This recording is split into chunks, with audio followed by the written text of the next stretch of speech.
আসসালামু আলাইকুম এভরিওয়ান, আশা করি আপনারা সবাই ভালো আছেন। তো চলে আসলাম আজকে নতুন কোনো ভিডিও নিয়ে।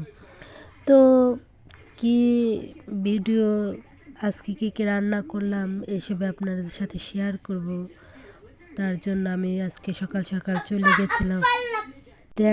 গেছিলাম আজকে বাজারে। তো বাজার থেকে আমি এইসব মুরগি কিনে এনেছি। আমি কিন্তু আজকে চিকেন রোস্ট রান্না করব, তার জন্য যা যা বাজার প্রয়োজন আমি সব কিছু বাজার কিনে এনেছি। কিন্তু বাজারে যে দাম, সেই দামে সাধারণ মানুষ কিভাবে খাওয়া দাওয়া করবে সেটাই আমি বুঝতে পারি না। মানুষের জীবনে যেরকম আয় আছে সেরকম ব্যয় করতে হয়, কিন্তু এত দামে সবাই যে কিভাবে খাবে মধ্যবিত্ত পরিবাররা, সেটাই ভাবার বিষয়।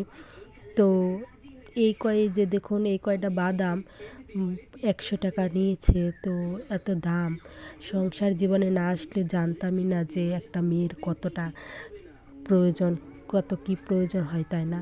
তো এই তো যে কাজে আমি মুরগিটা এনে এখানে কেটে সব কিছু ধুয়ে নিচ্ছি। তো আজকে বাবার বাড়িতে থাকলে হয়তো এই কাজগুলো আমার করতে হতো না, যেহেতু আমি শ্বশুর বাড়িতে। তো যেহেতু আমি আর আমার ছেলে খাই দুজনে, তার জন্য সমস্ত বাজারটা আমি আর আমার ছেলেই করি। তো আজকেও চলে গেছিলাম বাজারে, মেবি সব কিছু বাজার টাজার করে এনে সব কিছু কুটিয়ে ধুয়ে বেছে নিচ্ছি রান্নাবান্নার জন্য। যেহেতু আজকে শুক্রবার প্রত্যেকটা মানুষের একটা ঈদের মতো হয়, তাই না?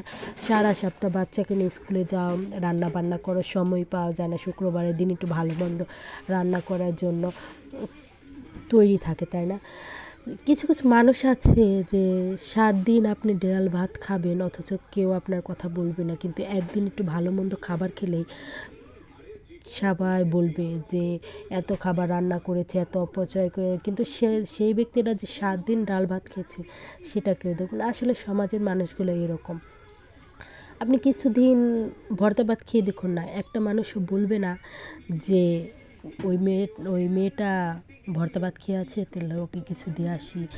একদিন যেহেতু একটু আপনি গরুর মাংস, পোলাও বা আপনি কিছু একটা ভালো মন্দ রান্না করবেন, তখনই সবার চোখে পড়ে যাবে যে হায় হায় কত খাবার খাচ্ছে। আসলে এইগুলোই হলো মানুষের মন রুচি বলতে পারেন। কিছু কিছু মানুষ তো মুখের উপরেই বলে দেয় এরকম এত খাবার খায়, এগুলো আসলে গায়ে মাখতে হয় না, কিন্তু গায়ে না মাখেও হয় না। বিয়ের পরে থেকে প্রত্যেকটা মেয়েরই অন্যরকম একটা জীবন আসে। যেহেতু বাবার বাড়িতে কিছু রান্না বান্না করার জন্য সবার আগে হলো মা জিজ্ঞেস করতো যে কী খাবি, কী করবি, কিন্তু এই বাড়িতে তা হয় না।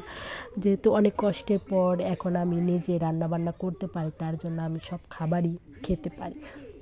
আমার মতো অনেক মেয়েরা আছে যারা জয়েন্ট ফ্যামিলিতে থাকে, কিন্তু একটু খাবারের আশায় বসে থাকে, ভালো মতো খেতে পায় না শাশুড়িদের জ্বালায়।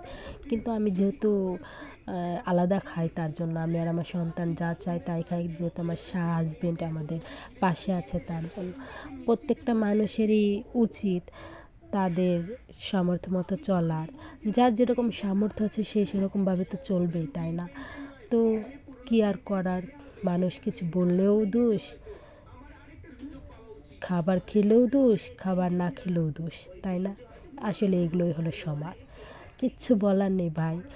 মানুষ কী ভাবলো, কী করলো সেই নিয়ে যদি আমরা বসে থাকি, তাহলে জীবনে কিচ্ছু হবে না, কিচ্ছু চলবে না। আজকে আমি একটু ভালো মন্দ রান্না করেছি, আমি যদি ভয় পাই যে আজকে এই রান্নাটা করব, মানুষ যদি আমায় কিছু বলে, তাহলে আমার কি খাওয়াটা হবে? কখনোই না। তাই মেয়েদের সবসময় মানিয়ে নিতে হয়, তাই না? সবসময় মেয়েদেরই মানিয়ে নিতে হয়। কেন মেয়েদের মানিয়ে নিতে হবে কেন? শাশুড়িরা যদি একবার মনে করতো যে আমরাও তো বউ ছিলাম, আমরাও তো কারো মেয়ে ছিলাম, আমরাও তো এবারে নতুন বউ এসেছিলাম, তখন তো এরকম ছিল না, তখন তো ওইরকম হতো না, তাহলে কেন আজকে একটা মেয়ে আমার বাড়িতে বউ এসেছে তার সাথে আমি এরকম করব? কিন্তু কোনো কোনো শাশুড়ি এরকম করে না, যে কত কত শাশুড়ি মনে করে যে আমার ছেলের বউ মানে আমার বাড়ির মেয়ে, তাকে খাওয়াবো পিন্দাবো, এটা আমার আবশ। আবার কত কত শাশুড়ি মনে করে যে ও তো পরের মেয়ে, ওকে কেন আমরা খেতে দেবো, ও তো পরই থাকবে, ওকে কখনো আপন করতে হবে না। কিন্তু এটা বলতে ভুলে যায় যে আমি যদি ওকে আপন করে না নিই, তাহলে ও তো কখনো আমাকে আপন করে নেবে না, তাই না? এটাই হলো শাশুড়িদের মেন অবস্থা। যাই হোক, আজকের ভিডিওটা যদি আপনাদের ভালো লাগে তাহলে লাইক কমেন্ট শেয়ার করতে ভুলবেন না। আল্লাহ হাফেজ।